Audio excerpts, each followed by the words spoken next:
এই দেখ, এই ড্রেসটা কি দারুণ না? খুব ভালো আরে তুই কালে টাকাটা নিয়ে যাস। এই ভাঙড়িওয়ালা, তোর চোখে কি ছানি পড়েছে? তোকে কোনো বুদ্ধি নেই? কার গায়ে তুই ধাক্কা দিচ্ছিস? তোর এই নোংরা বস্তাটা আমার গায়ে লাগিয়ে আমার এত দামি ড্রেসটা তুই নষ্ট করে দিলি। এখন এগুলো কে ধুয়ে দেবে? তোর বাড়ির লোক এসে? এই যে শোন, বাড়ির লোক তুলে একদম কথা বলবি না বলে দিচ্ছি। আর এই বস্তায় না এমন কিছু নোংরা নেই যে তোর ড্রেসটা নোংরা হয়ে যাবে। রাস্তা দিয়ে হাঁটছি, ইচ্ছে করে তো ধাক্কা মারিনি। লেগে গেছে তো লেগে গেছে, এটা নিয়ে তো ফালতু ঝামেলা করছিস কেন? দেখলি তো ওর সাহস কিরকম অভদ্রের মতো কথা বলছে। আমি যদি ওর লেভেলে নামি না, ও এখনই ভয়ে পালাবে। এই, নিজের যোগ্যতা থেকে কথা বল। তুই জানিস এই ড্রেসটার দাম কত? সারা মাসের রোজগার দিও না তুই এই ড্রেসটা কিনতে পারবি না।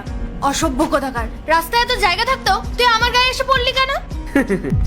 রাস্তা তো তোর আর একার না, আমার যেখান দিয়ে ইচ্ছে আমি সেখান দিয়ে যাব।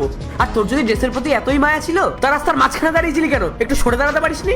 আর শোন, আমাকে না একদম টাকার গরম দেখাতে আসবি না, হ্যাঁ? আমি যদি আমার যোগ্যতায় চলে আসি না, তাহলে জানিস না এরকম ড্রেসের না আমি পাহাড় বানিয়ে রেখে দিতে পারি। ফালতু কথা বাড়াস না, যা এখান থেকে। আচ্ছা, তুই 1000টা ড্রেসের পাহাড় বানিয়ে দিবি? তুই জানিস এই ড্রেসটার দাম কত? এটা কিনতে গেলে না তোর সারা মাসের রোজগার শেষ হয়ে যাবে। তোর পকেটে 10 টাকা আছে কিনা সন্দেহ, আর তুই আমাকে বড় বড় কথা বলছিস। আগে নিজের জন্য ভালো জামা কাপড় কেন। নিজের পরার কাপড় জোটে না, ও আবার আমার ড্রেসের পাহাড় বানাবে। চল, এখনই ওর কাছে ক্ষমা চা। যে ভুলটা করেছিস তার জন্য ওর পা ধরে ক্ষমা চা তুই। কি?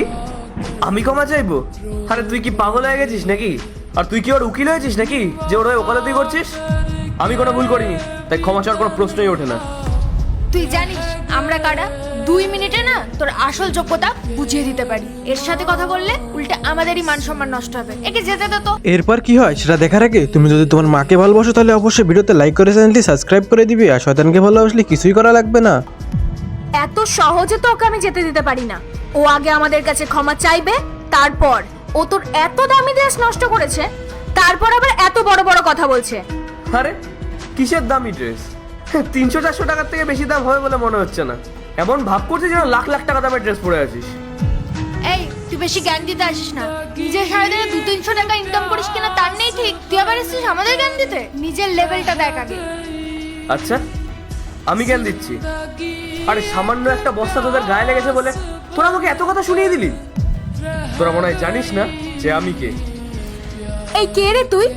এখানকার মালিক নাকি? তোকে দেখলেই বোঝা যায় যে তুই একটা গরিব ভাঙড়িওয়ালা। কারণ এই ভাঙাচোরা বস্তা সেই বয়ে বেড়ায় যে এই কাজগুলো করে, বুঝলি? আর তুই ওর জামাটা নষ্ট করেছিস, এর ক্ষতিপূরণ তো তোকে দিতেই হবে।